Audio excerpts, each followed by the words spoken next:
Even if I opened up my garage doors and left my heat on 100 degrees in 10-degree weather and turned every light on, everything I own, there's no way possible I could have used all that. We've told you about outrageous RG&E bills before, but this one might just take the cake. A Hilton man who lives alone, just him and his 2 dogs, he was shocked to open his RG&E bill in December and find a balance due of more than $8,000. Then things went from bad to worse. He called News 10 NBC investigative reporter Jennifer Lewke, our expert in RG&E billing issues, for help, and Jen got to work. Michael Forrest is basically RG&E's ideal customer. Never been late, always pay, always sending my meter reads. He was on a budget plan until October. So I paid off my budget billing and had a $246.57 credit. Great, right? So I gave them a meter read, and a week later they put in my smart meters on both. And then a couple weeks later I got a bill for $8,698.53.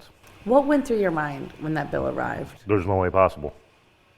There's nothing I could possibly use, and everything since I bought the house 3 years ago has been upgraded. All energy efficient appliances, LED lighting. So of course he called RG&E right away. They said they were going to put my account on hold.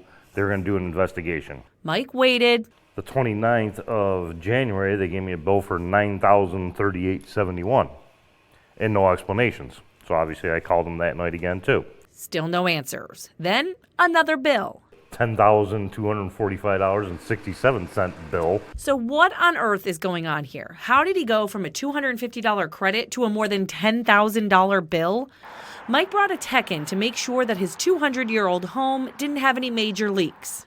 He looked at my bills and he looked at everything in my house that I'm running, and he told me flat out, even if I opened up my garage doors and left my heat on 100 degrees in 10-degree weather and turned every light on, everything I own, there's no way possible I could have used all that. I called RG&E about Mike's situation, and within a few hours, he got a call from a customer service manager who claimed there hadn't been an actual meter read at the house in years, and this was a reconciliation of the bill.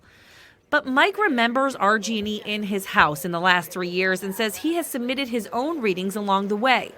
But he just wanted the situation to be settled. So after some haggling, he got his $10,000 bill down to $1,800 and paid it. In a statement, a spokeswoman for RG&E tells me, quote, the customer's smart meter installation was not the issue in this case. In fact, smart meter technology is designed to eliminate estimated meter reads and bill customers based on their actual usage. And this was an issue with the estimated reads. Our customer service team has worked with Mr. Forrest to resolve the issue. Mike isn't even really sure he owed the $1,800, but he just wants to put the whole thing behind him. Now look, RG&E is really great at helping the customers who complain to me about their bills, but it shouldn't take a middleman anymore. I've asked whether customer service teams flag excessive residential bills for further review before they send them out. I asked whether the utility records meter reads that are called into them. They say they do. But Brett and Deanna, you'd think that by now they'd be picking up on these issues long before it gets to the point of a news story.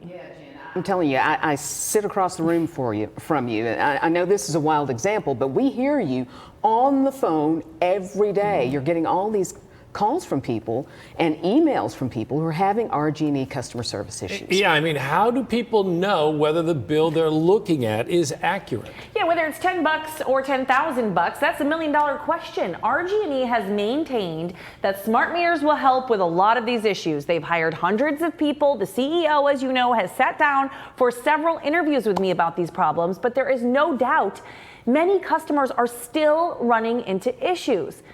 They tell me if you think something is wrong with your bill, you should call them directly. Mike did that. He didn't have much success at first, but you should try them. And if you don't get the success you need, you also need to call the state office that regulates utilities, the Public Service Commission. They can step in and help as well. I can connect you with all the information you need at WHEC.com. Wow. Jennifer, thank you.